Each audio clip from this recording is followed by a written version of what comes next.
In this session, we will discuss, does India need biosecurity measures? What is the status of biosecurity in India? New age biotechnologies and the power to understand biology better. But today, biotechnologies are using biological agents to target humans. New age technologies के through biology को better तरीके से understand किया जा सकता है। But आज की बायोटेक्नोलॉजीज बायोलॉजिकल एजेंट का यूज करके ह्यूमंस को टारगेट कर रहे हैं। Thus, biosecurity measures need to be upgraded. यही वजह है कि बायोसिक्योरिटी मेजर्स को वर्ल्ड के सभी कंट्रीज में अपग्रेड करने की नीड है। What is biotechnology? Biotechnology, a technology which uses living organism or other component to create useful product via technique like genetic engineering. Biotechnology एक ऐसी टेक्नोलॉजी है जिसमें जेनेटिक इंजीनियरिंग के थ्रू लिविंग ऑर्गेनिज्म को useful product में convert किया जाता है, such as medicine, GM crop, biofuel. Methods cover traditional methods, fermentation, and modern DNA manipulation for health, agriculture, environment, and industry. Biotechnology के under traditional method के साथ साथ modern technology, modern DNA manipulation किया जाता है, specially health, agriculture, environment and industry sector में आज biotechnology का यूज बहुत ज़्यादा इंक्रीज हुआ है। It is a rapid evolving field important for human well-being, food security and economic growth. Biotechnology एक रैपिडली इवॉल्विंग फील्ड है जो कि human wellbeing, food security and economic growth के लिए इम्पोर्टेंट है। What is biosecurity? Biosecurity set of practices and systems designed to deter the intentional misuse of biological agents, toxins and technologies. Biosecurity कुछ ऐसी practices का set है जो कि biological agent के इंटेंशनल मिसयूज को डेटर करता है। बायोलॉजिकल टॉक्सिन्स टेक्नोलॉजीज के मिसयूज को यहाँ पर डेटर करता है। Covers covers everything from safeguarding labs handling dangerous pathogens to detecting and containing an intentional outbreak of a pathogen. Biosecurity is not only about protecting human health from pathogens but extend to agriculture and animal health too. Biosecurity only humans को pathogen से protect करना नहीं है, but ये agriculture, animal health से भी related है।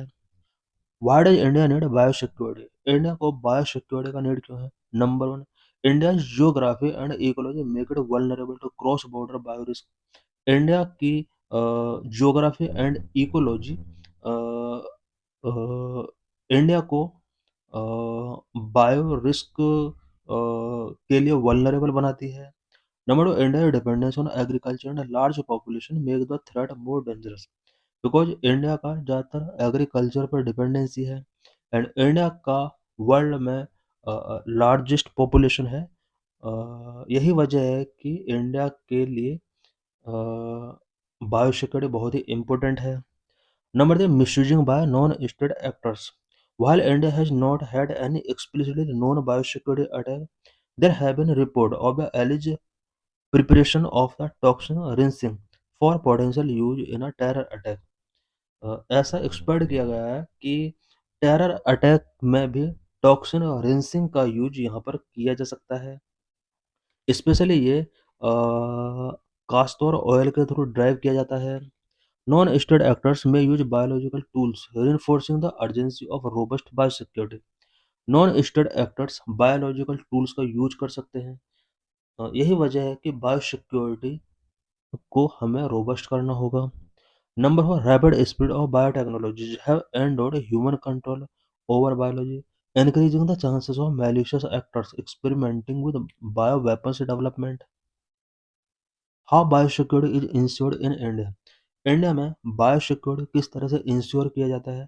Number one, the department of biotechnology oversee research governance and safety framework for labs. Department of biotechnology biosecurity से रिलेटेड रिसर्च एंड गवर्नेंस को ओवरसी करता है। Number to, the national centre for disease control manage outbreak surveillance and response. India में outbreak surveillance and response को manage करने के लिए national centre for disease control को रिस्पॉन्सिबिलिटी गिवन की गई है। Number 3, the department of animal husbandry and dairying monitors livestock biosecurity and transbounded disease. Livestock biosecurity and transbounded disease को monitor करने के लिए department of animal husbandry and dairy responsible है। Number 4, the plant quarantine organisation of India regulate agriculture import and export. Agriculture से related import and export को deal करने के लिए plant quarantine organisation of India responsible है। India biosafety and biosecurity law. India में biosafety and biosecurity से related law क्या है? Number 1, environment act 1986 govern hazardous microorganism and genetically modified organism. India में hazardous microorganism and genetically modified organism को govern करने के लिए environment protection act 1986 के अंडर प्रोविजन किए गए हैं। Number of weapons of mass destruction and their delivery system prohibition of unlawful activities act 2005 criminalise biological weapons.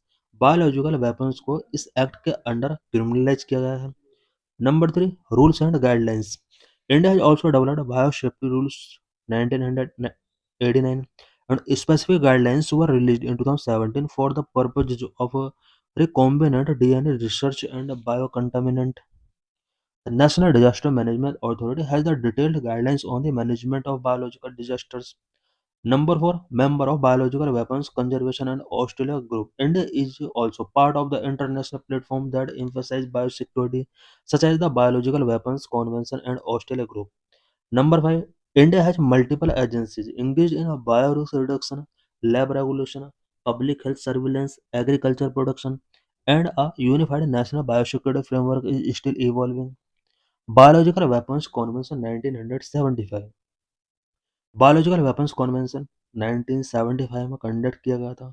Convention reason increasing instances of bio weapons development, because bio weapons development के instances बहुत ज़्यादा increase हो रहे थे। यही वजह है कि बायोलॉजिकल वेपन्स कॉन्वेंशन 1975 में कंडक्ट किया गया।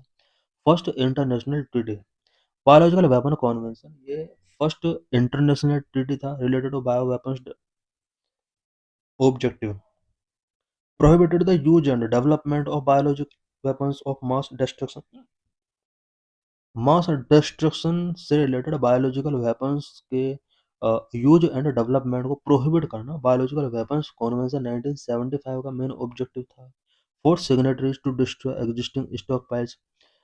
सिग्नेटरी कंट्रीज के पास जितना भी एग्जिस्टिंग स्टॉक पाइल था उसको डिस्ट्रॉय करने के लिए यहाँ पर कंट्रीज को फोर्स किया गया।